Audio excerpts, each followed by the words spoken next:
Alléluia. 2 Timothée 3, 15. Rentrons dans la parole de Dieu. Dès ton enfance, tu connais les saintes lettres qui peuvent te rendre sage à salut par la foi en Jésus-Christ. Verset 16. Toute écriture est inspirée de Dieu et utile pour enseigner, pour convaincre, pour corriger et pour instruire dans la justice. Donc on a commencé à voir et à expliquer en détail que les Écritures sont notre matériel par excellence pour marcher et comprendre la marche avec Dieu. Amen. Et donc les Écritures forment donc la base de nos convictions. Donc si tu veux avoir une marche chrétienne efficace, assure-toi que tes convictions sont fondées sur la parole de Dieu. Amen. Donc pour aller directement à notre thème, on va faire des rappels. Abdias, chapitre 1, 17, verset 17. Donc Abdias, verset 17. Et sur la montagne de Sion, il y aura délivrance, elle sera sainte et la maison de Jacob possédera ses possessions. Donc on a commencé à expliquer que le mot délivrance, c'est le mot hébreu peleta, ça veut dire ceux qui ont échappé. Ça veut dire ceux qui sont des rescapés, ceux-là qui ont déjà échappé. Donc ici, cette prophétie nous fait comprendre que ceux qui sont sur la montagne de Sion, en réalité, ils ont échappé. Ils ne viennent pas à Sion pour essayer d'échapper ou pour commencer à chercher quel est l'échappatoire. Ils sont à Sion parce qu'ils ont échappé. Donc c'est ceux qui sont délivrés qui sont à Sion. Amen. Et donc on a commencé à voir que l'Ancien Testament, ou alors plutôt les livres de l'Ancien Testament, sont écrits sous forme de mystère. Amen. Ça veut dire que ce de quoi ça parle n'est pas visible à première vue. C'est un secret ouvert. Ça veut dire que ce que tu lis à première vue n'est pas forcément ce qu'il faut comprendre de ce qui est écrit. Parce que ici, par exemple, dans la prophétie de Abdias, il parle d'une montagne qui s'appelle la montagne de Sion, qui est un lieu physique qui se trouve à Jérusalem. Mais avec la compréhension de ce mystère qui va être démystifié, on va comprendre que Sion ici ne parle pas d'un lieu physique. Quelqu'un comprend? Donc ça veut dire que c'est écrit sous forme de mystère. Ça veut dire qu'ils ont prophétisé des choses dont eux-mêmes n'avaient pas une pleine compréhension. Voilà pourquoi Paul dit dans Éphésiens chapitre 3, à partir du verset 3, Éphésiens chapitre 3, verset 3, essayez de suivre. C'est par révélation que j'ai eu connaissance du mystère sur lequel je viens d'écrire en peu de mots. En d'autres termes, il n'y a aucun autre moyen de connaître un mystère que si tu as la révélation. Tant que tu n'as pas la révélation, tu ne peux pas connaître ce qu'on appelle un mystère. Parce que ça va rester un mystère pour toi. Mystère veut dire quoi? Ça veut dire que le message qui est communiqué, tu ne l'as pas compris. Tu ne l'as pas saisi. Quelqu'un comprend? Donc ça veut dire que ici l'apôtre Paul est en train de dire que le message qu'il y a dans les écrits de l'Ancien Testament, il a eu la révélation. Quelqu'un suit? Donc ça veut dire que la révélation et le mystère sont sous forme écrite. Amen. Verset 4. Il dit ceci, en les lisant, vous pouvez vous représenter l'intelligence que j'ai du mystère de Christ. Donc, ce qui était sous forme de mystère là, c'était qui? Allô? Le mystère de Christ. Donc, ça veut dire que, verset 5, regardez ce qu'il dit. Le mystère de qui? Christ. Regardez.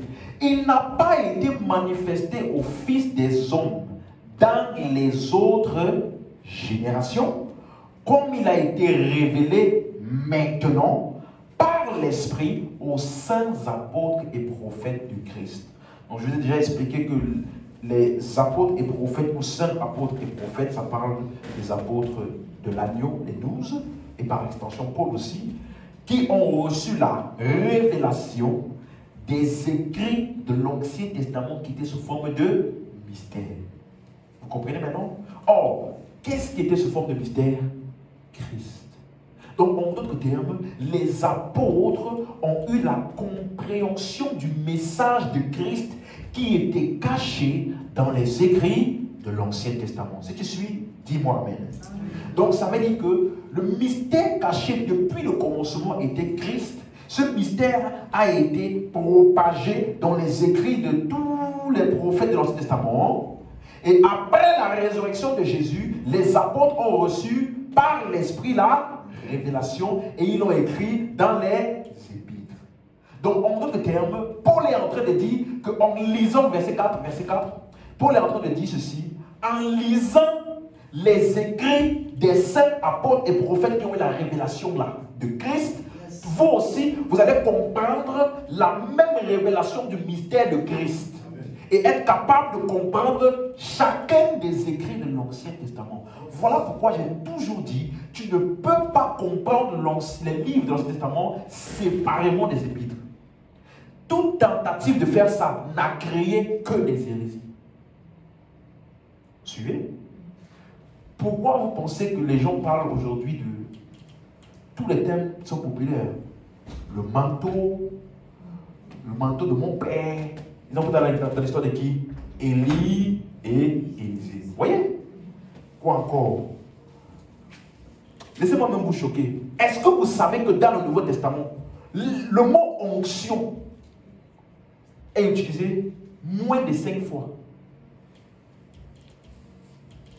Allô?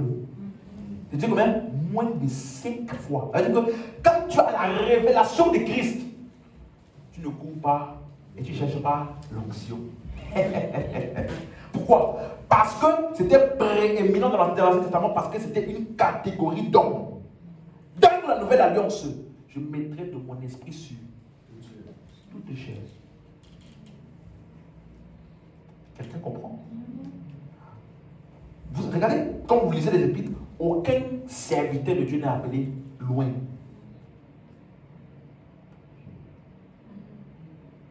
Tu vois?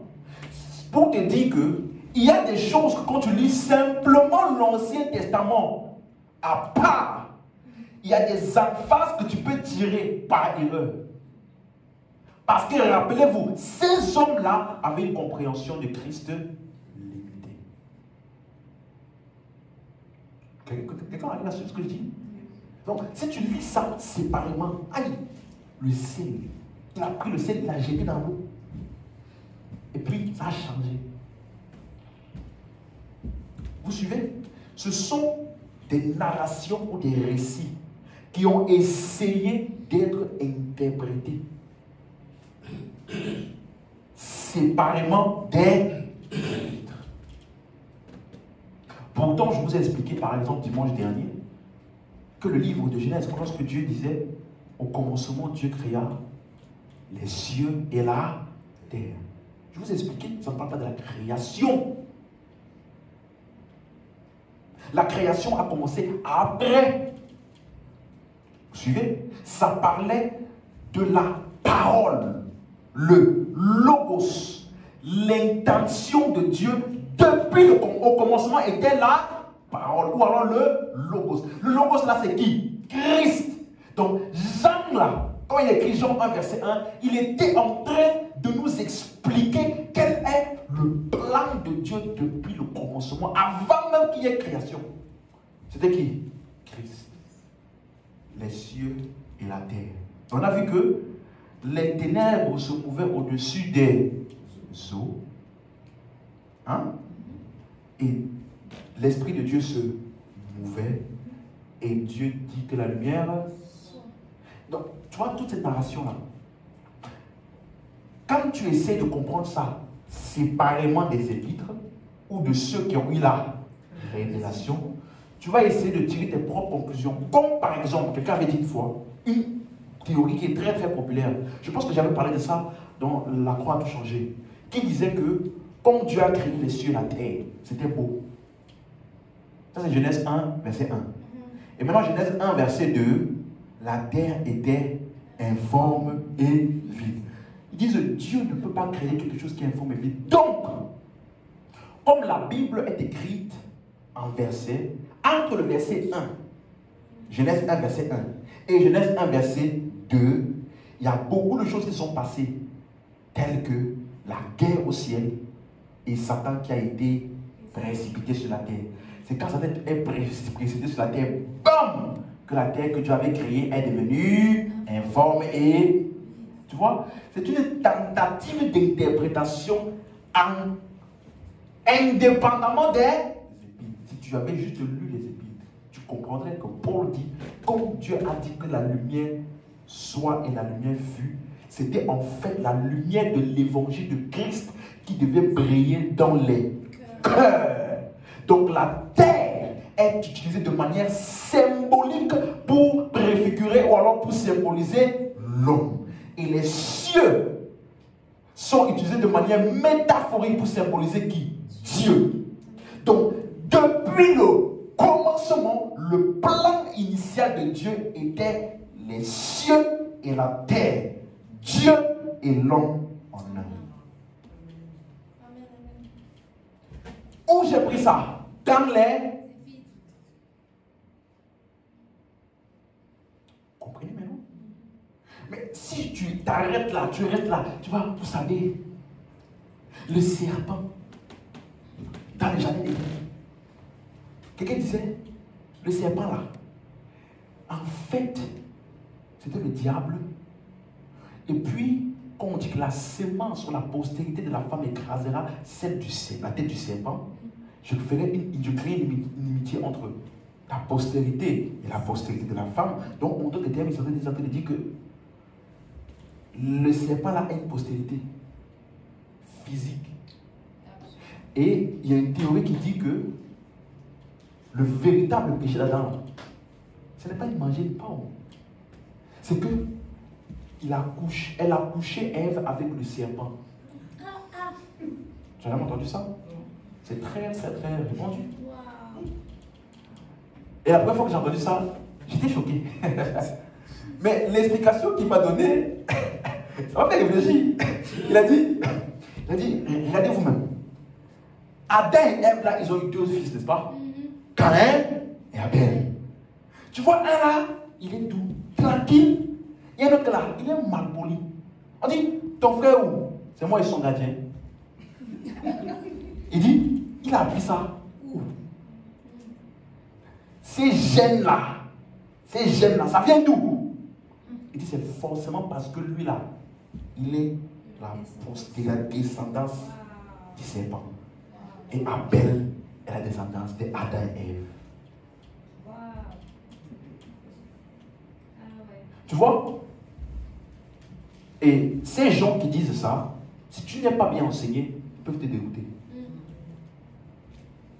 voyez? Parce que quelqu'un disait une fois, mais qui dit que le serpent c'était le diable? Même Paul, dans 2 Corinthiens, lorsqu'il dit que je crains que vous pensez se corrompre de la même manière que le serpent a séduit Ève. On n'a pas dit Satan. Même Paul disait le mot les serpents. Quelqu'un comprend? En fait, c'est pour vous dire quoi? Tout ce que je fais là, c'est pour t'expliquer que si tu lis l'Ancien Testament, suis-moi, indépendamment des épîtres, laisse-moi te dire, à 100% dans l'erreur. Pourquoi? Parce que tu ne peux jamais comprendre une chose en regardant son nombre. Tu ne peux jamais arriver à l'exactitude d'écrire quelque chose de manière exacte en regardant son nombre. Il y a des portions de vérité dans l'ombre, mais pas la totalité de la compréhension. Il te faut d'abord regarder bien la chose. Quand tu as bien analysé la chose, tu peux maintenant aller dans l'ombre pour savoir que ça, c'est le pied, ça, c'est la main. Tu vois? Mais en regardant uniquement l'ombre, tu peux faire l'erreur. Des très graves erreurs. Vous suivez? C'est pour ça qu'il y a beaucoup de doctrines aujourd'hui. Quand on enseigne de telles choses, ça semble bizarre pour certains. Parce qu'en réalité, on est trop habitué au récit de l'Ancien Testament séparé des épîtres. On est trop habitué à ça. Je me rappelle, quand j'ai la première église que j'ai faite, 90% des prédications étaient sur l'Ancien Testament. Ce n'est pas mauvais parce que dans l'église primitive, eux, ils n'avaient pas les épîtres. Non, ce n'est pas mauvais de lire ça. Mais c'est quelle interprétation on en donne. C'est là qu'il y a le problème. Parce qu'eux, ils utilisaient les livres de l'Ancien Testament pour prêcher Christ. Quelqu'un comprend ce que je dis? Donc, il faut vraiment, tout ce que tu vas voir dans les épîtres vient de l'Ancien Testament. Tout.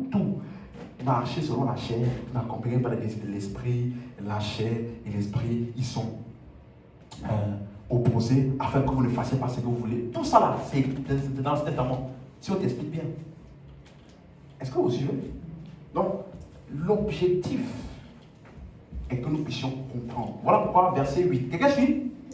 Il faut que tu suives. À moi qui suis le moindre de tous les saints, cette grâce a été accordée d'annoncer aux païens quoi? Les richesses incompréhensibles de Christ. Donc jusqu'ici, on a vu trois choses.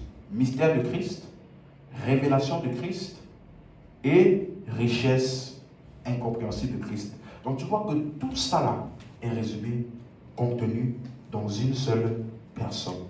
Donc, comme Abdias disait, sur la montagne de Sion, il y aura délivrance.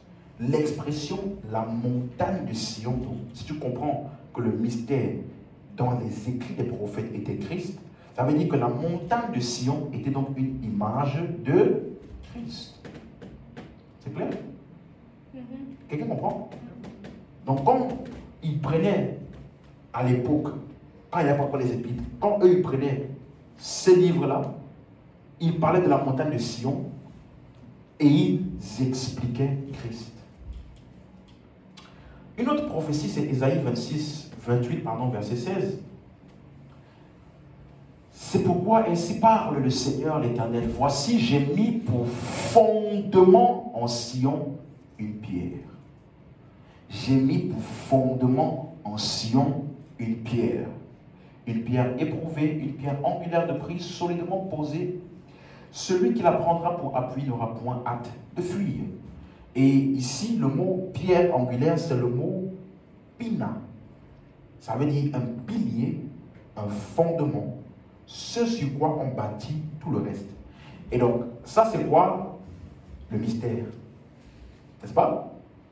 Quand tu vas maintenant dans la révélation, je dis que le mystère est comment? Écrit.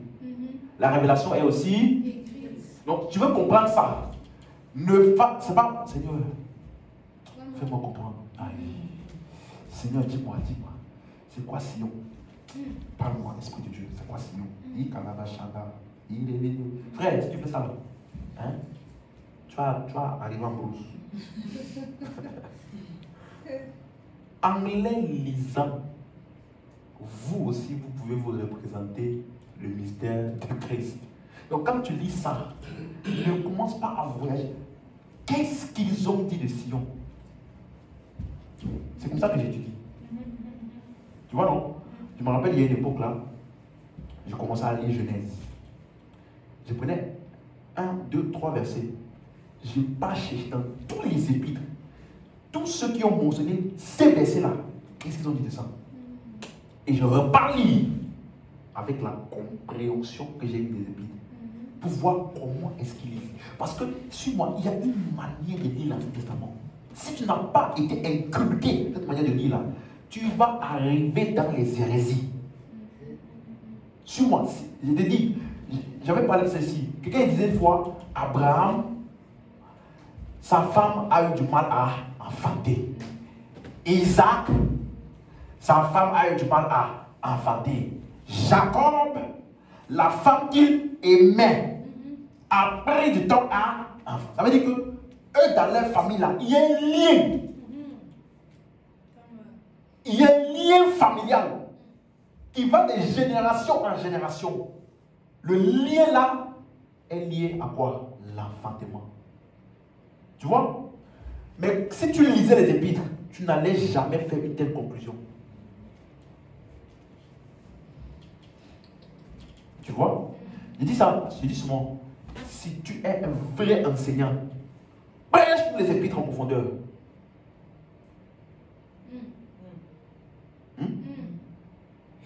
Prêche-nous les Hein? Parce que tu ne peux pas prêcher les épîtres sans prêcher l'Ancien Testament. Puisque les histoires, les interprétations des épîtres viennent d'où? Mais tu peux prêcher l'Ancien Testament là, sans les épîtres. Tu dis ce que tu veux, tes doctrines, tes conclusions, tout là-bas. Ça ne peut jamais passer le test des épîtres. Donc, toute doctrine qui ne passe pas le test des épîtres, on met où? Poubelle. Sans remords. Tu comprends? Même si c'est bien élaboré, ça fait du sens. Tu peux faire du sens dans l'erreur. Parce que ça là, on appelle ça la sagesse infiniment variée de Dieu. Et la sagesse infiniment variée de Dieu est folie pour les hommes. Quelqu'un suit? Il dit, une fois quelqu'un disait, tu sais, nous, on est la postérité d'Abraham. Ça veut dire que partout, comme les Juifs là, partout où on passe, on réussit. Parce que les Juifs là, ils ont une grâce là, des finances. Vous avez jamais entendu ça? Que tout ce qui touche là, on appelle ça la bénédiction d'Abraham. Ça marche. Est-ce que tu disais que les Juifs là, il y a des Juifs pauvres? Pas pauvres, hein? Très pauvres. Va à Jérusalem. Tu vas comprendre que bénédiction d'Abraham là, c'est sa richesse. Ça a loupé certains. Mais si tu avais lu les, tu aurais compris que ce qu'on appelle la bénédiction d'Abraham, Abraham crut. Cela lui fut imputé à justice. Et donc, tous ceux qui croient, la Bible dit donc Galates 3, 8, 9 et 10, tous ceux qui croient sont bénis comme le juste Abraham. Donc, ils ont eu quoi? La justification sans les œuvres, pardon. Par la foi, sans les. Et David dit, béni soit l'homme, bienheureux soit l'homme, à qui Dieu n'impute pas son péché. Voilà ce qu'eux ils appellent bénédiction. Ça c'est où? Romains 4. Il dit, fais le test. Tu vois les passages qu'on lit dans ce testament, non? Prends un. Tu fais l'étude. Tu vois, non, c'est pas pour les paresseux. Tu vois, non, c'est pas pour les paresseux. Franchement, si tu es paresseux, laisse.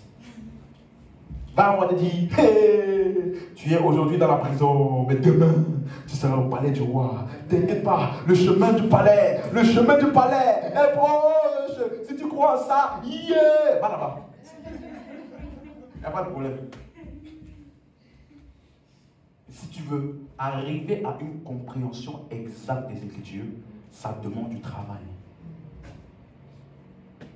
Amen.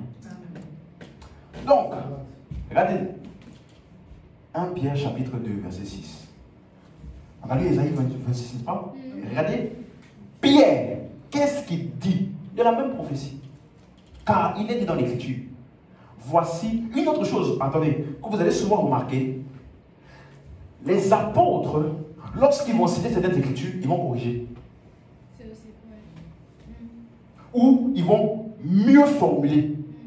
C'est-à-dire que si tu vas lire dans l'Ancien Testament, c'est écrit bien textuellement, mais eux là, certains mots-là, ils ont mieux formulé. Par exemple ici, on a lu tout à l'heure quoi? Voici, je mets en Sion, je mettrai un fondement en Sion. Ici, il dit, je mets en Sion une pierre angulaire. Oui? Pour te dire que ce qui est traduit, fondement là-bas, c'est quoi? C'est la pierre angulaire, qui est en fait quoi? Une personne. Celui qui croit en elle. Donc elle là c'est quoi? Une personne en qui il faut croire. Et verset 4. Approchez-vous de lui, pierre vivante, rejetée des hommes, mais choisie et précieuse devant Dieu. Donc Pierre s'adresse à des personnes pour les inciter à croire. Il dit approchez-vous de lui. Lui là c'est qui? Verset 3, on va voir le contexte. Si vous avez goûté que le Seigneur est bon. Regardez comment il va développer son argumentaire. Verset 3, n'est-ce pas? Il parle de qui? Le Seigneur. Jésus-Christ, n'est-ce pas? Verset 4, regarde. Approchez-vous de lui. Pierre vivante, rejetée par les hommes, mais choisie et précieuse devant Dieu. Il te dit qu'il faut que tu t'approches de lui là. Le Seigneur Jésus, qui est la pierre vivante, rejetée par les hommes, mais qui est choisie et précieuse devant Dieu. Verset 5. Suis bien. Et vous-même, comme des pierres vivantes, édifiez-vous pour former une maison spirituelle, un saint sacerdoce, afin d'offrir des victimes spirituelles agréables à Dieu par Jésus-Christ. Il te donne cette description-là. Après, il t'explique, il a pris ça où? Comment il a fait pour savoir que Jésus, là, c'est lui qui est la pierre angulaire? Pierre précieuse. Verset 6. Car il est dit, vous voyez, dans l'Écriture. Donc tout ce que je viens de vous expliquer du verset 3 au verset 5, c'est mon interprétation de ce qui est dit dans l'Écriture. Voici, je mets en Sion une pierre angulaire, choisie, précieuse, et celui qui croit en elle ne sera point confus. Question, tu as vu Jésus ici? Non. Mais il t'explique que ça parle de lui. La pierre angulaire qui est le fondement de Sion, c'est lui. Quelqu'un comprend ça? Donc il nous dit que la fondation de Sion est une personne. C'est-à-dire que Sion est bâti sur une personne, ou Sion sera trouvé dans une personne. Donc ça veut dire que ça règle pour de bon l'image figurative de Sion, pierre angulaire, fondement, qui est utilisé par David, qui est utilisé par Abdias, qui est utilisé par Ésaïe. Amen. Donc Sion, on a vu ça, parle de l'autorité. La cité, ça parlait de la cité de David, le lieu où David exerçait son règne ou son royaume.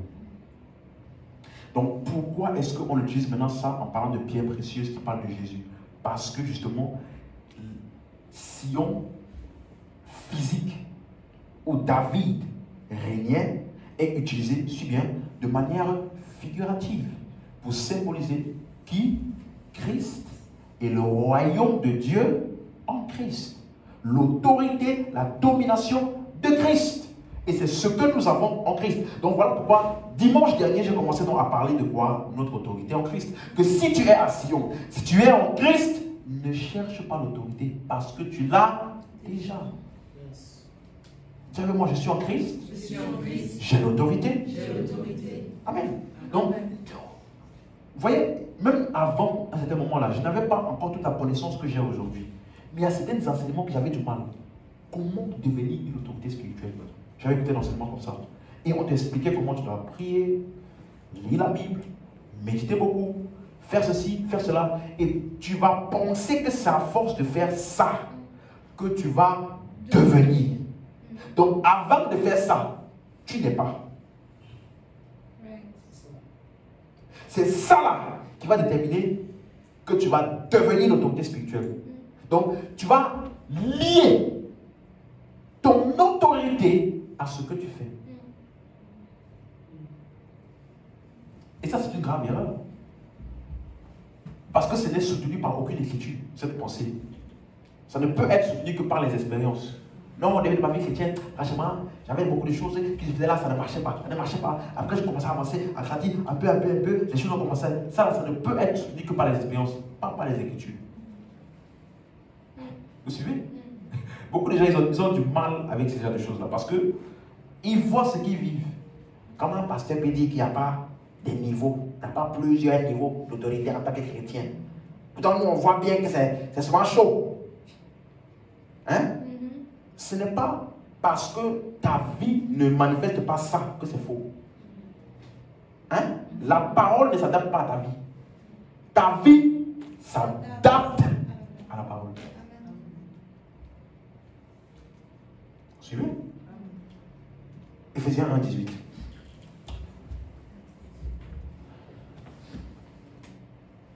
Qu'il illumine les yeux de votre cœur pour que vous sachiez quelle est l'espérance rattachée à son appel, quelle est la richesse de la gloire, de l'héritage, son héritage qu'il réserve.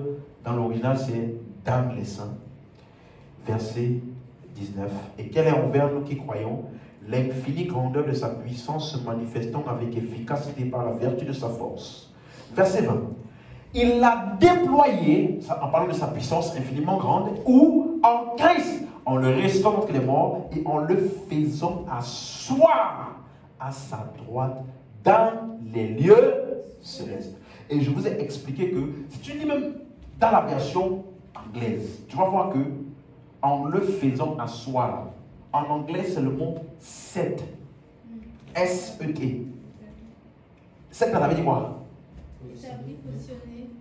Établi. Donc, tu vois que tu peux remplacer faisant asseoir par quoi? Établi. Donc, ce n'est pas que Jésus est venu, il y avait une chaise quelque part, et puis il est venu, il s'est assis. Non! On t'explique que lui, il a été établi à la droite. Ça veut dire que cette autorité qui est la droite de Dieu a été domiciliée en lui. Et donc, je vous ai expliqué que c'est sa personne qui est au-dessus de tout. Verset 21. Hein? C'est sa personne. Au-dessus de toute domination, toute autorité, toute puissance, toute unité, tout nom qui peut se nommer dans le siècle présent, mais encore dans le siècle à venir. Donc, en réalité, Jésus, l'autorité de Jésus, suis-moi, ce n'est pas quelque chose qu'il fait. Quelqu'un suit? L'autorité, ce n'est pas quelque chose qu'il fait. L'autorité, c'est sa personne. C'est lui qui est au-dessus. Donc, tu vois que ce n'est pas quand il dit démon ou sort ou au nom de Jésus, ce n'est pas à ce moment-là qu'il est autorité. Hein? C'est ça. Parce que c'est lui qui a été ressuscité et qui a été établi à la droite. Donc, quand tu lis maintenant Éphésiens 2, verset 5. Nous qui étions morts par nos offenses, il nous a rendus à la vie avec Christ. C'est par la grâce que vous êtes sauvés. Verset 6. Il nous a ressuscités ensemble. Rappelez-vous, on avait lu que c'est sa puissance-là, infiniment grande de Dieu, il a déployé où? En Christ. Premièrement, il a ressuscité entre les morts. Deuxièmement, il l'a fait asseoir à sa droite. Maintenant, on t'explique à quel point, à quel moment maintenant toi tu rentres en jeu. Il nous a ressuscité, comment? Donc la même puissance qui a ressuscité Jésus d'entre les morts a aussi été agissante pour toi et pour moi. Et non seulement nous a ressuscité ou rendu à la vie, ou nous a donné la vie éternelle, mais en plus, elle nous a aussi établis au même point d'autorité. Donc, si Jésus est au-dessus, lui, sa personne, et que toi aussi tu es établi comme lui, ça veut dire que l'autorité là, ce n'est pas ce que tu fais, c'est toi. Est-ce que tu comprends? Suis-moi. C'est parce que c'est dans notre nous là, on n'est pas conscient de ça. Suis-moi, c'est juste une question de conscience. C'est parce que tu penses que quand tu as fini de prier là, ils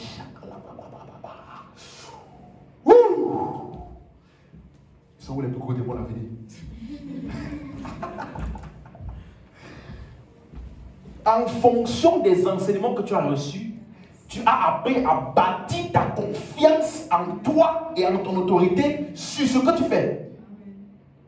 Voilà la raison pour laquelle des fois, quand tu dis, non, en ce moment, je ne me sens pas spirituellement au top. Et donc, petite pensée mauvaise vient, petit problème vient, tu n'as même plus la force de commander. Problème pas. Dans tous les cas, je sais que tu ne vas pas partir parce que je suis pas au top. Tu sais pourquoi? Parce qu'au fur et à mesure du temps, rappelez-vous, dans Éphésiens 1 là, c'était une prière. Comme il disait, il a déployé, c'était une prière afin que les yeux de notre cœur soient illuminés pour que nous sachions. Si tu arrives simplement à savoir, être pleinement conscient de qui tu es.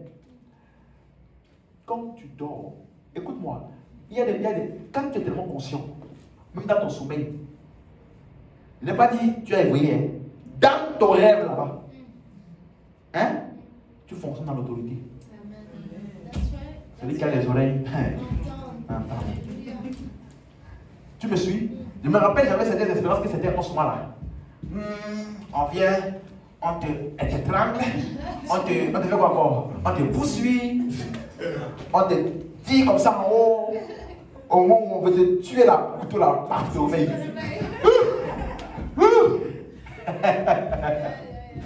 Et puis, pendant une saison, j'ai écouté les enseignements sur Christ. Écoute-moi, on m'a rien enseigné. On m'a pas dit, voici comment utiliser l'autorité, voici faire ceci, devenir. On m'a rien dit. J'ai seulement été exposé aux enseignements qui m'ont fait comprendre que je suis en Christ. Un soir, je dormais. La même chose est revenue, hein, sans réfléchir. Puisque dans le rêve, tu ne réfléchis pas. Hein? C'est ce que tu as bâti dans ta conscience qui fonctionne. Donc, dans le rêve là, je me suis retrouvé en train de dire au nom de Jésus, dégage d'ici. Hein? Quand je me suis réveillé, je dis ouais. Ouais. Ah, j'ai évolué là. Tu vois? Parce que j'étais assez longtemps exposé. Tu vois que ton problème, c'est pas on doit chasser les démons, mari de nuit. C'est pas mari de nuit, viens. Écoute l'enseignement là. 1, 2, 3, 4, 5, 6. Tu prends pour notre série. 1, 2, 3, 4, 5, 6. Toi-même, viens. Tu vas te rendre compte que tu as oublié même qu'il y a une période dans ta vie qui te poursuivait un jour. C'est pas mari de nuit. Non. Souvent même là, sur moi, ce n'est même pas les démons. Tu as regardé un film de bagarre. Hein? Et puis tu as dormi la nuit. Tu t'es retrouvé en train de bagarrer. Et toi tu penses qu'on m'a attaqué. On m'a attaqué cette nuit. Regarde un film peut-être d'amour. Tu vas voir. Ton rêve va changer. Vous comprenez? Donc, c'est juste un problème de conscience. Paul dit, je prie pour que les yeux de vos cœurs soient illuminés afin que vous sachiez, pas afin que vous puissiez avoir l'autorité, pas afin que vous puissiez avoir la puissance, pas afin que vous puissiez, non, que vous puissiez savoir ce que vous avez.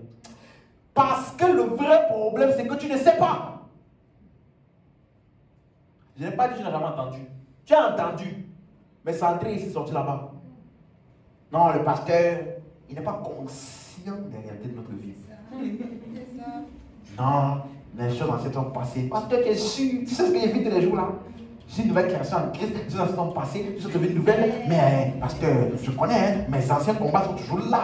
Les anciennes habitudes là sont toujours là. Les anciens sont toujours là. On fait comment, pasteur? Moi, je suis conscient de la parole de Dieu. Je ne contredis pas la parole, pasteur, mais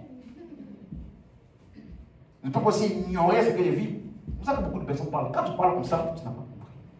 Ah, tu n'as encore pas compris que ce que tu vis attend que tu prennes conscience de qui tu es. Si tu attends que ça change pour accepter qui tu es, tu n'as toujours pas compris. Ce n'est pas quand ça va changer que tu vas accepter qui tu es. C'est quand tu vas comprendre qui tu es, que ta compréhension de qui tu es là va affecter ce qui est à l'extérieur.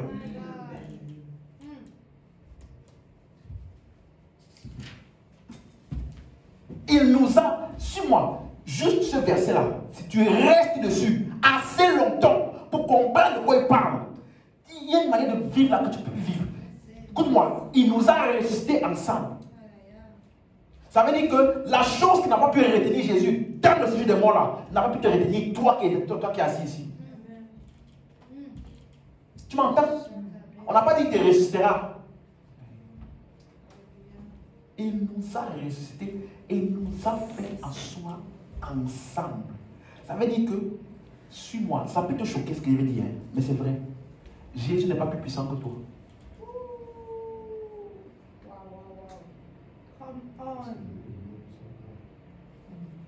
Hein? Parce qu'après sa résurrection, il a dit quoi? Tout pouvoir m'a été donné. N'est-ce pas? Donc, ça veut dire que tout pouvoir qu'il a là, c'est ça qu'il a appelé la droite de Dieu. C'est là qu'il est établi. Et il n'est pas établi là-bas lui seul. Tu vois? Tu comprends?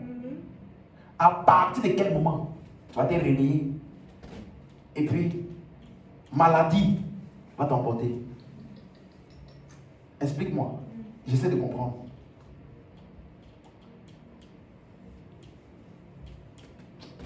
À partir de quel moment tu es conscient de ça et tu vas faire toute une nuit de prière pour lutter avec le diable. Explique-moi comment. Au cas où tu n'as pas compris, Éphésiens 1:20. Il l'a déployé en Christ. Maintenant, tu vas voir que tu vas lire ça différemment. Quand on dit en le ressuscitant, moi aussi je ne sais plus. Hein? Donc, revenons au verset 18. Regarde la prière de Paul pour toi et moi. Tu vas comprendre que tu n'as jamais manqué d'autorité. Il dit, je prie pour vous, afin que Dieu qui fasse quoi? Qu'il illumine les yeux de votre cœur. Le mot cœur, c'est le mot nous, ce qui veut dire intellect, intelligence, raisonnement. Donc, il dit, je prie pour que les yeux de ta perception, la façon dont tu perçois, puissent être illuminés. Parce que si tu arrives à être conscient de ça, de quoi? Afin que vous sachiez. Quelle est l'espérance qui s'attache à son appel?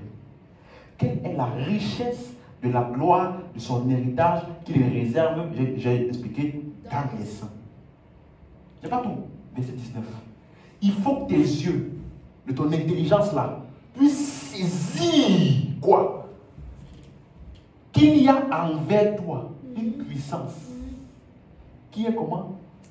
Infiniment, une grandeur de sa puissance.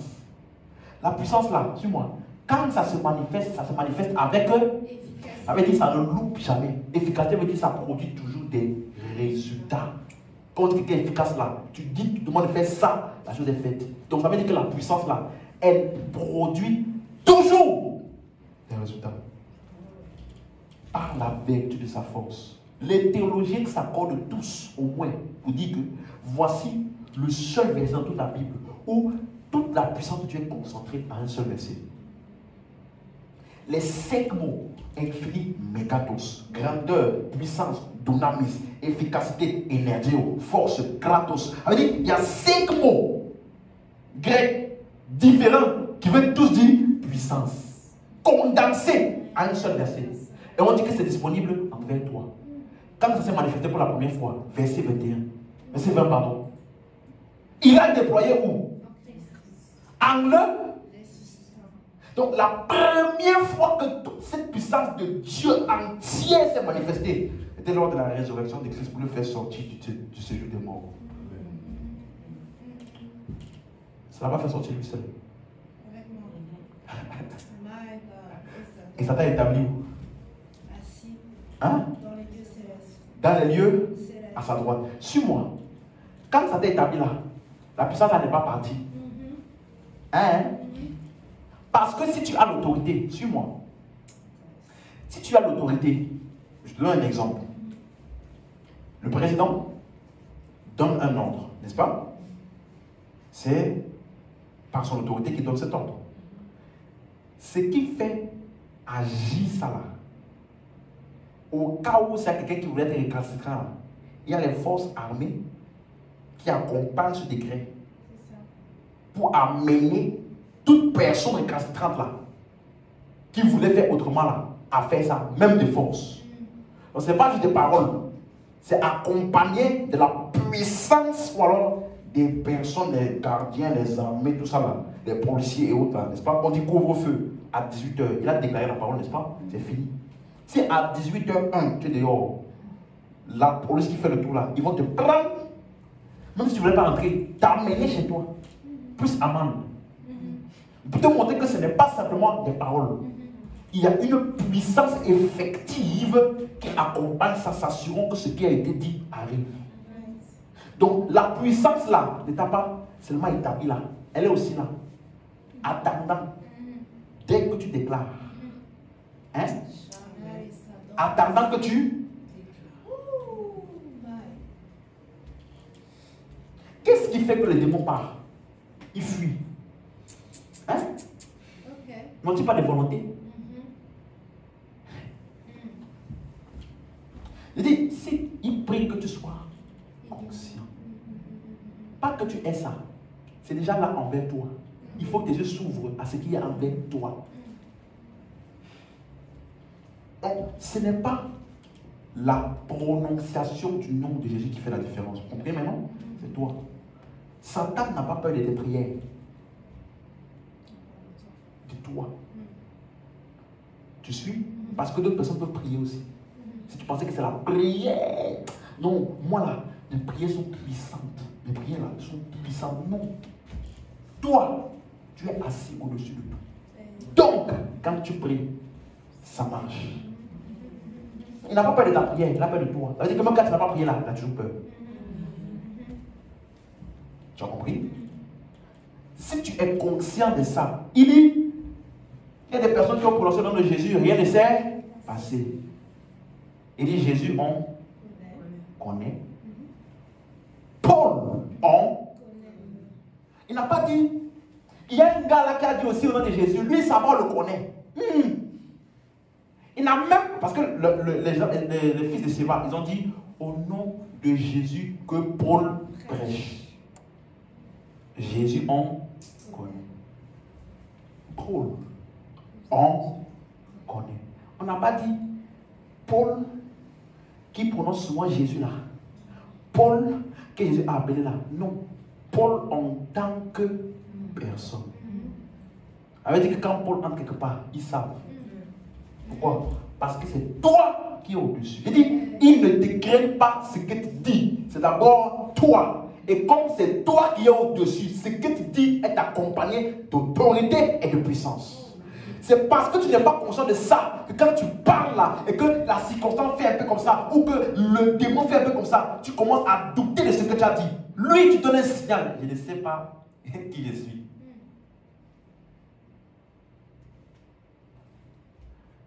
Il est assis et nous sommes en lui. Donc par identification, le croyant n'a besoin de faire rien de spectaculaire. Rien pour être établi au-dessus. C'est ce qui est. Plus vite tu prends conscience de ça, mieux pour toi. Moins vite tu prends conscience de ça, pire pour toi. Tu suis? C'est parce qu'on faillit d'enseigner ce genre de choses que tu vas voir des églises où les chrétiens ont peur des sorciers. Ah non, il a pris ton nom. Ah non, il a fait ça contre toi. Tu vois, ce n'est pas le fait que quelqu'un te dise non, on a fait un rituel contre toi. Tu vois, ce n'est pas le fait que tu dises mais au nom de Jésus, j'annule tout rituel contre moi. Au nom puissant de Jésus. Pendant qu'ils mettaient les cailloux, tout ça là, je brise, j'annule ça. Tu vois, même le fait de faire ça là, qui semble être des paroles de foi, en fait, c'est parce que tu as peur que tu fais ça. Si en fait, ça veut dire que ça fait, tu allais partir, manger, dormir. Et si tu. C'est même ton voisin là. Ton voisin comme ça là, qui fait le rituel. Donc ça veut dire qu'il fallait faire le rituel à 30 ans. Donc tu mets quoi? Mets-moi le match de foot là. Je vais regarder un peu. Il fait son rituel, hein. Il prononce même mon nom, je regarde le match. Tu vois? Tu sais pourquoi? Parce que j'ai pris conscience. C'est ça notre problème. Tu n'es pas conscient. Tu penses que, comment dans une église, ça m'attriste des fois, comment dans une église, l'homme de Dieu qui a le micro, il donne une expérience dans laquelle on a fait un rituel et ça l'a atteint. Si lui, ça l'a atteint, non, je te dis la vérité, hein. Il avait expliqué que non, franchement, ça va faire un rituel. En plus, là, vous voyez dans l'église, là, l'église, vous savez, les chrétiens sont les plus méchants. Les chrétiens sont les plus méchants que les païens, des fois. Parce que celui qui m'a fait le rituel, là, l'attaque, là, c'était un pasteur. Il dit, comment tu as su? Non, mais parce que quand il a fait le rituel, et puis j'étais en train de prêcher, j'ai reçu un coup ici, comme ça. J'ai failli perdre connaissance. J'ai rapidement appelé un protocole, venez. Prends le micro là, et je suis parti dans la salle me poser. Et puis, à 3h du matin, je me suis levé. J'ai dit, je vais aller voir qui c'est. Un esprit. Sorti. Tout noir dehors. Et puis, je sens il n'a pas, tu sais, c'est souvent les prophètes là. Je sens dans mes dimensions spirituelles. Et j'ai capté un esprit qui avait fait ça. Et puis, j'ai frappé aussi. Ce que je vous dis, ce sont des choses qu'on nous racontait. Et là, tellement que je n'avais pas toute la compréhension que j'ai aujourd'hui. Hein. Mais il y a quand même un truc qui me dérangeait. Je dis, mais attends, tous les jours tu dis que tu vois les anges, l'ange qui a l'épée dénudée, je ne sais pas quoi, l'ange qui est comme ci. Je dis, mais les anges là, ils étaient où pendant qu'on te frappait là? Il dit, non, il faut faire attention. Il dit, non, il faut faire attention. Parce que des fois, les anges ne te protègent pas contre les attaques. Ils sont là pour riposter. Je dis, hey. Tu vois? Même moi dans ma tête là, avec ma faible compréhension, ça ne faisait pas sens. Parce que tous les jours dans les cultes, oh, je sens la présence de l'ange. Quand il est sur moi là, je sens que non, vraiment il est là, il est là. Il a une épée dénudée. Il a dénudé son épée. Donc quand il dit ça là, nous, les gens commencent à tomber. Il dit, mais c'est vraiment il a l'épée dénudée là.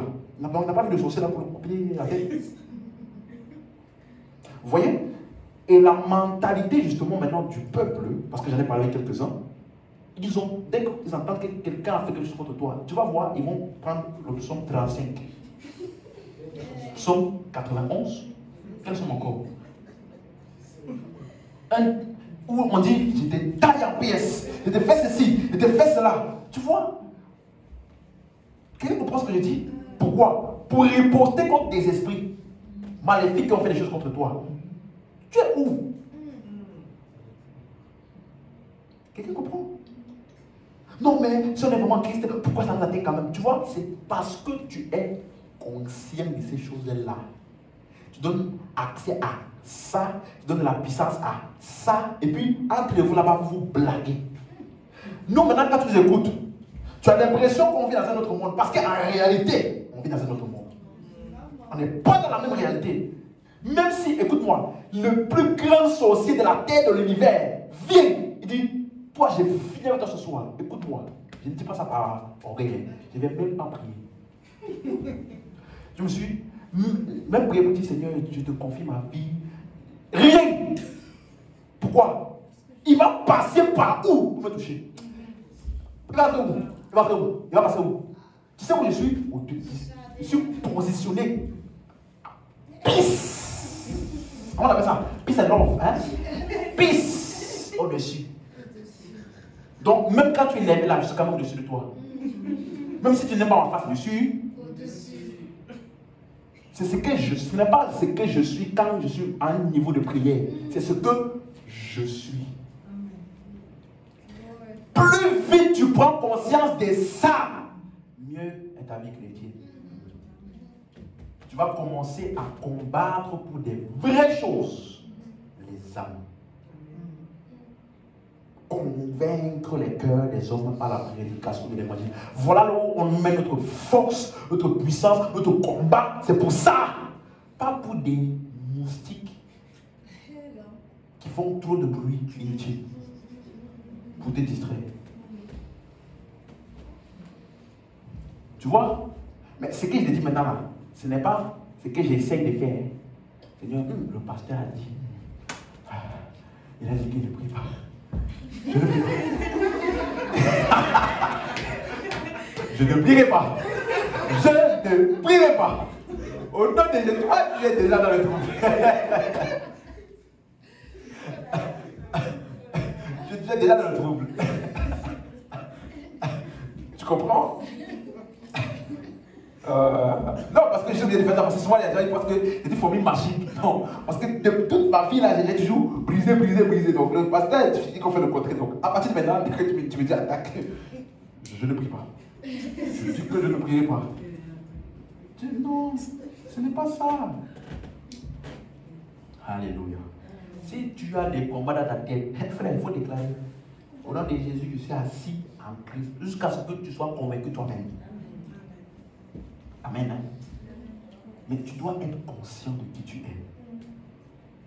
C'est notre plus grand problème. On connaît toutes les techniques. Tu connais même les noms des anges qui ne sont pas dans la Bible. Le nom des démons qui ne sont pas dans la Bible. Le nom des maris. Tu connais tous les noms. Mais toi-même qui tu es là, tu ne connais pas. C'est ça notre problème. Donc c'est toi qui es au-dessus. On avait vu la différence entre avant sa résurrection Et après sa résurrection, vous vous rappelez, avant sa résurrection, il leur a donné l'autorité. Dans Luc 10, 19, il a dit, voici, je vous ai donné le pouvoir. Ça, c'était quand? Avant ça, mais après sa résurrection. Il dit, tout pouvoir m'a été donné. Allez. Aïe. Mais c'est à toi qui a été donné, donc toi va. Pourquoi tu dis tout pouvoir m'a été donné à moi? Et puis tu nous dis à nous, allez. Pourquoi? Parce qu'il s'est passé un changement de réalité après sa résurrection. Il dit, je m'en vais vous préparer une place. Parce que dans la maison de mon Père, il y a plusieurs demeures. Et il dit maintenant, quand je vous aurai préparé une place, je vous prendrai avec moi, afin que là où je suis, vous soyez aussi. Donc quand ça s'est passé, à partir de ce moment-là, il n'y a plus de Jésus sans nous. Tu vois, quand Jésus dit « je », en fait, il parle de son corps. Hein? Je suis Jésus que tu persécutes. Hein? Paul, tu persécutes qui? L'Église ou Jésus? En fait, l'Église, c'est Jésus. Donc, en persécutant l'Église, tu es en train de persécuter qui? Jésus. Parce qu'il n'y a plus de l'Église sans Jésus. Donc, quand Jésus dit tout pouvoir m'a été donné, il parle de qui? Nous. Avant sa résurrection, il a te dit, tiens, je te donne le pouvoir. Parce que tu n'es pas en lui. Mais après sa résurrection, tout pouvoir m'a été donné. Allez. Vous suivez? Pourquoi? Parce que nous sommes en lui. Il nous a fait asseoir ensemble dans les lieux célestes en Christ. Alléluia. Et nous sommes exactement là où il est. Son autorité, c'est notre autorité. Amen. Hébreux chapitre 12, le verset 22.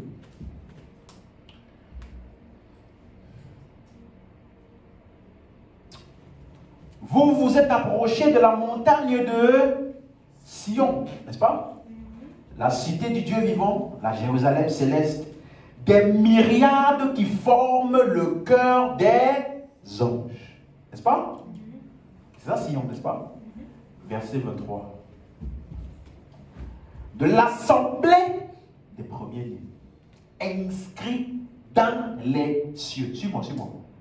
Sion, la droite de Dieu, le royaume de Dieu, en Christ, autorité. C'est la même chose, n'est-ce pas?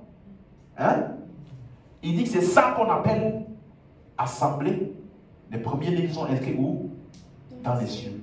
N'est-ce pas? Tu as compris ça? Revenons dans Luc 10 là, verset 20 maintenant. Cependant, donc ils sont revenus, n'est-ce pas? En train de faire quoi? En train de se réjouir parce que les démons leur étaient soumis, n'est-ce pas? Regardez ce que Jésus dit. Ne vous réjouissez pas de ce que les esprits vous sont soumis, mais réjouissez-vous de ce que vos noms sont écrits où? Dans les cieux. Dans les cieux. C'est pas ce qu'on a lu dans Sion. L'assemblée des premiers-nés inscrits où? Dans les cieux. Dans les cieux. Donc, ça veut dire que, suis-moi, suis-moi, suis-moi, suis-moi. Il était en train de dire, réjouissez-vous parce que vous êtes venus à Sion. Et j'ai expliqué que c'était une réalité futuriste qu'il leur annonçait. Quelqu'un suit? Et donc, est-ce que je peux dire que Jésus disait, ne vous réjouissez pas de ce que les démons vous sont soumis, mais réjouissez-vous plutôt de la délivrance. Parce qu'à Sion, il y a la délivrance. Donc les personnes sont... Donc il dit, ne vous réjouissez pas de ce qu'on chasse les démons. Réjouissez-vous plutôt de la Délivrance. Donc, il montrait, parce que le mot mais, c'est le mot mélon qui veut dire bien plus, bien au-delà. Donc, au-delà de chasser les démons, il y a quoi? Là,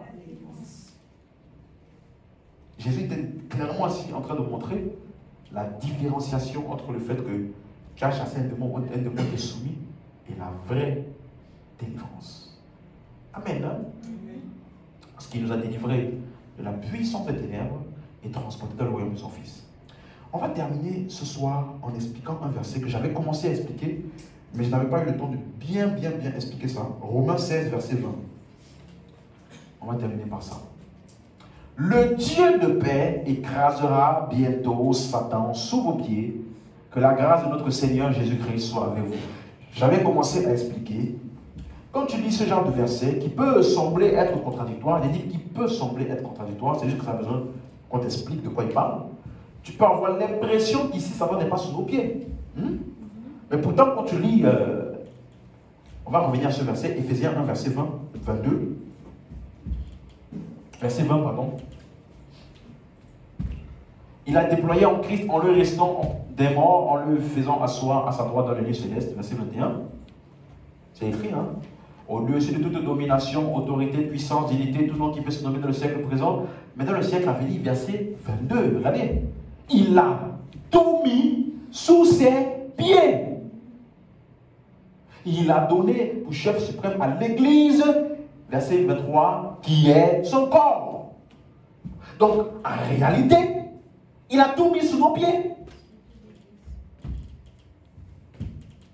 Amen. Donc, Romains 16, 20, d'où vient qu'il parle ici dans Romains 16, verset 20, comme si il n'était pas vraiment sous nos pieds. Il écrasera bientôt Satan sous vos pieds. Le mot écraser, c'est le mot grec centribo. On va voir comment c'est utilisé pour que tu puisses comprendre de quoi il parlait. Parce que c'est utilisé pour briser, pour casser les métaux ou les objets. Et rappelez-vous, l'expression sous vos pieds est une expression métaphorique dans les Écritures. Comprenez? Parce qu'on dit, il a tout mis sous ses pieds, on n'a pas dit sous les sandales de Jésus. Ou sous nos sandales. Quelqu'un comprend? C'est une expression métaphorique. Donc voyons voir. Quand il dit, il écrasera bientôt Satan sous vos pieds. Ça veut dire quoi écraser? Si tu comprends écraser, tu vas comprendre de quoi il parle. Parce que, on va voir, lisons rapidement. Matthieu 12, verset 20. Il ne brisera point le roseau cassé. Son tribot, c'est le mot cassé. Donc c'est utilisé pour casser un roseau. Suivez? Casser. Vous suivez? Marc 5, verset 4. Parlons du Gadarien. Il dit, car souvent il avait les fers aux pieds. Regardez les fers. Il avait été lié de chaînes, mais il avait rompu les chaînes et brisé son tribut, les fers. Comprenez? Donc c'est utilisé pour briser, pour rompre quelque chose qui lie. Quelque chose qui nous lie. Les fers brisés. Marc 14, verset 3. Vous allez voir, à chaque fois, comme Jésus était à Béthanie dans la maison de Simon le lépreux, une femme entra, suivez, pendant qu'il se trouvait à table, elle tenait un vase d'albâtre qui renfermait un parfum de nard, puis de grand prix, et ayant rompu le vase, son tribut, rompre le vase, elle a répandu le parfum sur la tête de Jésus. Un autre verset où vous allez voir le mot son tribut, Luc 4, 18. L'Esprit du Seigneur est sur moi parce qu'il m'a oint pour annoncer une bonne nouvelle aux pauvres. Il m'a envoyé pour guérir ceux qui ont le cœur brisé. Son tribut, brisé. Luc 9, 39. Un esprit le saisit et aussitôt il pousse des cris. L'esprit l'agite avec violence, le fait écumer et a de la peine à se retirer de lui après l'avoir tout brisé. Vous voyez jusqu'à maintenant, là, il brise roseau, il brise les chaînes, brise les fers, brise le vase d'albâtre, brise. Jean 19, verset 36, c'est utilisé pour briser les os. Ces choses sont arrivées afin que l'écriture fût accomplie. Aucun de ces os ne sera brisé. Donc, même pour les os brisés. Vous comprenez? Dernier passage, Apocalypse 2, verset 27. Il les mettra avec une verge de fer, comme on brise les vases d'argile. Donc, jusqu'ici, est-ce que vous pouvez voir, c'est décrit par ce qui est brisé, rompu, cassé, c'est pour les objets. C'est aussi utilisé pour les objets d'esclavage, comme les chaînes, les fers, et c'est utilisé lorsque tout ce qui est utilisé pour attacher ou lier les personnes. Donc, écraser veut dire briser ou rompre ces choses-là. Est-ce que vous suivez? Non, écraser, c'est pas ça. Ça veut dire briser, rompre, casser ce qui lie ou attache quelqu'un.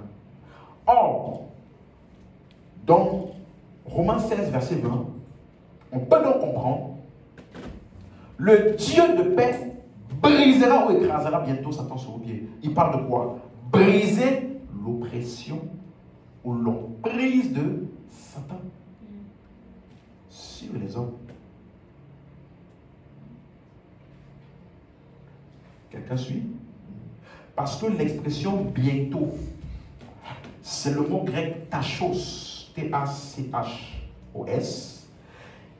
Ça veut dire infinitésimal, ou alors presque à la vitesse de la lumière. Ce n'est pas bientôt, genre, attends. Ça veut dire en un clin d'œil. Presque à la vitesse de la lumière. Ça veut dire, en d'autres mots, ça ne prend pas longtemps pour briser l'oppression de Satan dans un lieu. Amen.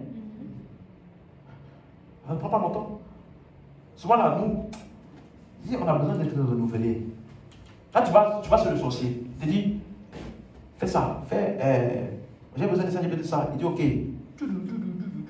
C'est bon, c'est fait. Toi, tu vas voir le pasteur. Fais 4 jours. Le jeûne à sec. 8 jours. Le jeûne à sec. Fais ceci, fais ceci, fais ceci, fais ceci. Entre le sorcier et les pasteurs là, qui est plus puissant? Quand lui, pour lui, il fait vite comme ça là pour toi, on a besoin de faire 4 jours. Puis on vérifie si le ciel est vraiment ouvert. Et puis, tu vois, pour briser l'oppression de Satan là, c'est comme ça. Et je vais vous expliquer de quoi il parle. Parce que, quand il dit, le Dieu de paix écrasera bientôt Satan sous vos pieds, ça veut dire, il écrasera immédiatement. Dès que nous prenons à cœur de briser l'oppression du diable, cela se fait immédiatement. Oui. Donc, quand tu utilises ton autorité et tu te tiens sur ton identité en Christ, en Sion, la cité du Dieu vivant, la Jérusalem céleste, myriade des anges, l'assemblée des premiers-nés. Les premiers-nés là, suis-moi, les premiers-nés là, ils sont où? En Christ. Les anges là, ils sont de qui? De Christ. Le Père là, c'est le Père de qui? Christ. Le Dieu là, c'est de qui? Christ. Donc, tout ce qui est en Sion est trouvé dans une personne. Donc, quand tu te tiens sur ton identité en Christ, toute ton autorité est mise en exergue. Voilà, on voit un autre texte qui va permettre de bien comprendre de quoi il parle dans Hébreux 10, 12. Quelqu'un suit? Suivez bien. Lui, après avoir offert un sacrifice pour les péchés, il s'est assis. Vous comprenez? On a vu ça, hein? Assis. Pour toujours à la droite de Dieu. Mais pourquoi il s'est assis? Pourquoi lui, et par identification, nous avons été établis à la droite de Dieu? Verset 13.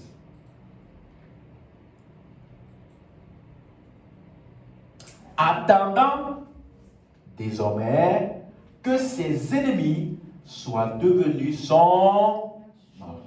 Donc, tu vois, le mot attendant, ça implique fixer un objectif. Donc, il s'est assis, où il nous a établis, où il a tout mis sous nos pieds, en fixant donc un objectif pour l'Église. Quelque chose que nous devons atteindre, qui est quoi? Faire de ses ennemis son marchepied. Et c'est ça qu'il a appelé, va bientôt écraser Satan ou immédiatement sous vos pieds. C'est la même chose. Vous suivez? Attendant que ses ennemis soient son marchepied. Donc, comment est-ce qu'on fait ça? Comment et quand l'oppression de Satan est brisée? Lorsque nous prêchons l'évangile. Parce que lorsque nous prêchons l'évangile, nous brisons l'oppression du diable et la puissance de Dieu est en manifestation.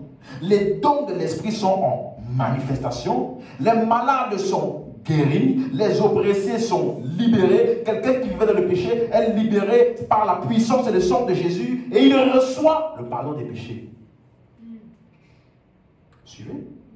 Vous vous rappelez ce qu'on avait lu de Paul dans Actes 26, 18, où Dieu lui avait dit, je t'ai suscité afin que tu ouvres les yeux pour qu'ils passent de la puissance de Satan à Dieu.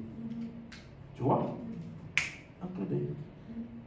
L'homme entend l'évangile, dès qu'il le reçoit, il a changé de royaume. Amen.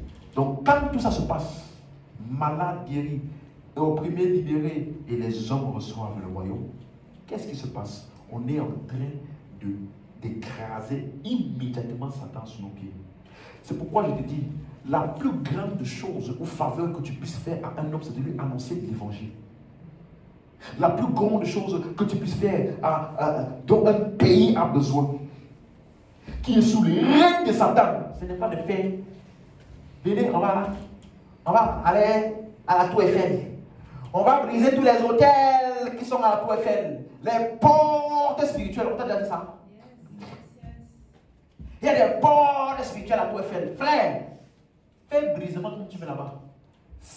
La cible, c'est le cœur des hommes. C'est ça. Donc, pour briser l'oppression de Satan, qu'est-ce que tu fais? Tu prêches l'évangile. Voilà pourquoi on appelle ça écraser Satan. Et là, 2 Corinthiens 4, verset 3. Voici là où tu brises. Ce n'est pas à la Tour Eiffel. Si notre évangile est encore comment? Voilé. Il est voilé pour qui? Pour ceux qui périssent. Regarde. Regarde comment le diable a une emprise sur eux et comment on brise son emprise. Verset 4. Pour les incrédules, dont le Dieu de ce siècle, en parlant de Satan, il a fait quoi? Il a aveuglé leur intelligence. Voilà pourquoi on emploie le terme son tribunal. C'est ça qu'on va briser. Cet aveuglement-là. Ces hommes qui ne considèrent pas l'évangile. Hein? Afin qu'ils ne visent pas briller la splendeur de l'évangile de la gloire de Christ qui est l'image de Dieu. Voilà l'oppression, l'emprise de Satan. Donc, comment est-ce que nous on brise ça? Lorsque tu viens, tu annonces l'évangile. Quand tu annonces l'évangile, tu fais quoi? Tu amènes l'intelligence de cette personne-là à considérer l'œuvre de Christ. Et s'il arrive à voir, accepter ça là, toute l'emprise de Satan est brisée en un temps d'œil. Amen. Quelqu'un comprend? Donc, il écrasera bientôt Satan sur vos pieds. Comment on fait ça? Chaque fois qu'une personne, qu'on prêche l'évangile et que quelqu'un reçoit Christ, l'oppression de Satan est brisée. Donc, plus d'hommes reçoivent l'évangile, moins l'emprise de Satan est sur les hommes sur la terre. Tu vois? Ce n'est pas en l'air là-bas. Nous brisons les esprits, les principautés. Non. Ce n'est pas en l'air. C'est en prêchant l'évangile. C'est ça le véritable combat spirituel. Contre les raisonnements, les forteresses, toutes choses qui s'élèvent contre la connaissance de Christ. Quand est-ce que ça se passe? Quand est-ce qu'on renverse les raisonnements? Pendant qu'on prêche l'évangile. Le message de Christ vient confronter les anciens raisonnements et les renverse afin d'amener cet homme-là à voir et à comprendre Christ pour le recevoir. Et lorsqu'il reçoit Christ, l'oppression du diable est brisée. Donc, tu vois que lorsque, toutes les fois, je vais terminer par ça, toutes les fois, écoute bien ça, c'est important de comprendre ce que je vais dire maintenant. Si tu écoutes tout ce que j'ai dit sur l'autorité et tu n'écoutes pas ce que j'ai dit maintenant, c'est un enseignement incomplet. Toutes les fois où l'autorité est mentionnée dans les dons, la Bible, c'est toujours un rapport avec la prédication de l'évangile. Quelqu'un suit? Si, comment, dis-moi, l'autorité de Christ n'est pas d'abord pour un message personnel, note ça très bien. Rappelez-vous, au début j'ai dit, nous on prend tout le conseil de Dieu. On ne prend pas une partie, on laisse l'autre. L'autorité de Christ n'est pas d'abord pour un message personnel. Si quelqu'un t'enseigne sur l'autorité de Christ sans le relier à l'œuvre du ministère, il t'a très mal enseigné. Vous suivez? Avant sa résurrection et après sa résurrection. Allons voir les preuves rapidement pour terminer. Matthieu 10, verset 1. Regardez, hein? Suivez bien. On parle de l'autorité en Christ, on est tout assis au-dessus. Regarde. Puis, ayant appelé ses 12 disciples, il leur donna le pouvoir. Le pouvoir, c'est l'autorité, n'est-ce pas? Faire quoi? Chasser les esprits impurs, guérir toute maladie, toute infirmité. Verset 7. Il dit quoi? Allez prêcher. Hein? Allez prêcher. Restez chez vous. Brisez les esprits chez vous. Le pouvoir là, c'était pour aller faire quoi? Allez prêcher et dites le royaume des cieux est. Verset 8. Guérissez par le pouvoir qu'il leur a donné. Ressuscitez les morts, purifiez les lépreux, chassez les démons, vous avez reçu gratuitement donné. Donc, la raison pour laquelle il leur a donné le pouvoir était pour accompagner le ministère. L'autorité était pour accomplir le ministère. L'œuvre du ministère allait et prêcher l'évangile, la prédication de l'évangile. Lisons Luc 9, verset 1. C'est la même histoire. Jésus, ayant assemblé les 12, leur donna force et pouvoir sur tous les démons avec la puissance de guérir les malades. C'est ce qu'on vient de lire, n'est-ce pas? Les 12, n'est-ce pas? Verset 2. Il les envoya prêcher le royaume. Donc, ce n'est jamais pour rester là. Je suis assis au-dessus de tout. Et puis tu es là. On dit, allons prêcher l'évangile. Non, je n'ai pas le temps. Mais quand on dit, déclarer ensemble, je suis assis au-dessus de tout. Tu déclares, je suis assis au-dessus. Tu n'as pas compris. Il les a envoyés prêcher. Ça c'était qui? Les 12. Retiens bien les 12. Maintenant, Luc 10. Tu vas voir, c'est la même chose. Après cela, le Seigneur désigna encore 70 autres disciples. Il les envoya 2 à 2 devant lui dans toutes les villes, dans tous les lieux où lui-même devait aller. Donc, regarde, il a envoyé 70 autres pour aller prêcher. Ici, on n'a pas dit qu'il leur a donné le pouvoir, n'est-ce pas? Hein? On a juste dit qu'il les a envoyés prêcher, n'est-ce pas? Mais regarde, verset 17. Les 70 revinrent avec joie, disant quoi? Seigneur, les démons même nous sont soumis en ton nom. Ils étaient partis faire quoi? Prêcher. 18. Jésus leur dit, je voyais Satan tomber du ciel comme un éclair. 19. Voici, je vous ai donné le pouvoir de marcher sur les serpents, scorpions, toute la puissance de l'ennemi, rien ne pourra vous nuire. Il a donné ça à qui? À des gens qu'il a envoyés pour aller. Est-ce que tu comprends? Et qu'il va dire, non, mais c'était avant sa résurrection. Après sa résurrection, Matthieu 28, 18. Jésus s'était rapproché leur parlant ainsi. Tout pouvoir m'a été donné dans le ciel et sur la terre. C'est l'autorité? Hein? La droite de Dieu? Sion? Le royaume de Dieu? Ok. Verset 20. Il a donné ça pourquoi? Verset 19. Allez, faites de toutes les nations des... Donc, tu vois que l'autorité, toute autorité de ciel et sur la terre, c'est pour aller faire quoi? Des disciples. Pas, je déclare que le terrain est à moi. Hein? Pasteur, tu connais mes plans. Marc 16, verset 15. Regardez. Puis il leur dit, allez par tout le monde et prêchez la bonne nouvelle à toute la création. La suite. Celui qui croira et qui sera baptisé sera sauvé, mais celui qui ne croira pas sera condamné. Verset 17. Voici les miracles qui accompagneront ceux qui auront cru. En mon nom, ils chasseront les démons, parleront de nouvelles langues. 18. Saisiront des serpents. S'ils boivent un breuvage mortel, il ne leur fera point de mal. Ils imposeront les mains aux malades et les malades seront guéris.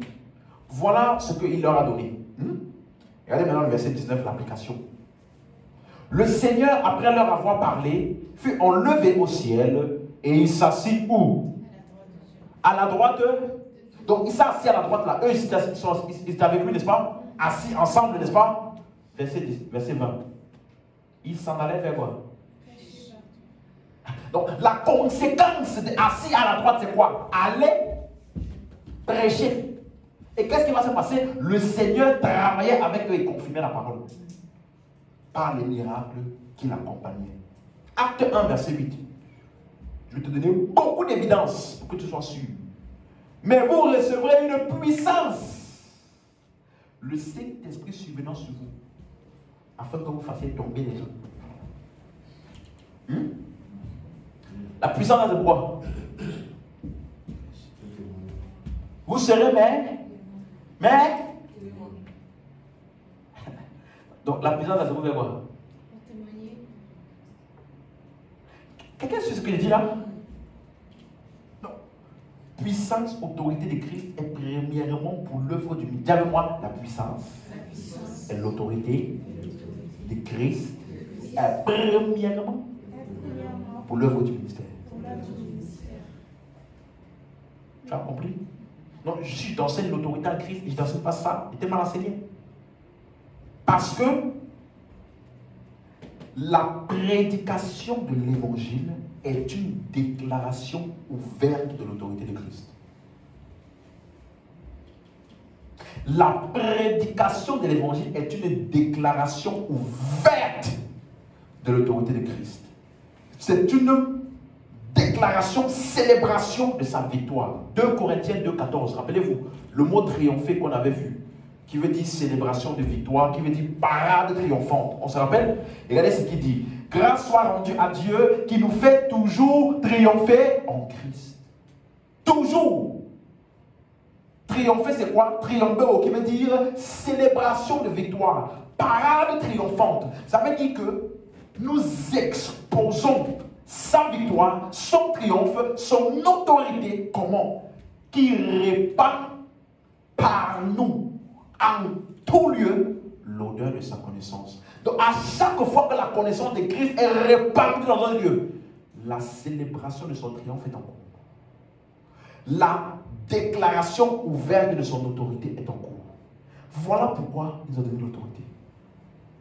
Afin que nous puissions aller sauver, prêcher l'évangile et confirmer l'évangile par les miracles qui accompagnent cela.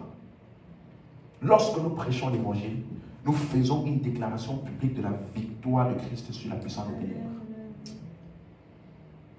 Alléluia. Donc, pourquoi est-ce que nous sommes qualifiés pour prêcher l'évangile?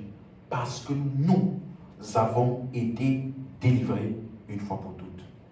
Et donc, la délivrance que nous avons en Christ de la puissance des ténèbres, elle ne se produit pas plusieurs fois. C'est une fois pour toutes. Nous étions fils du diable, maintenant nous sommes fils de Dieu. Nous étions dans les ténèbres, maintenant nous sommes dans la lumière. C'est ça la délivrance. Et maintenant que nous sommes délivrés, devenons des ministres de la délivrance. Amen. Amen. On peut se lever. Alléluia.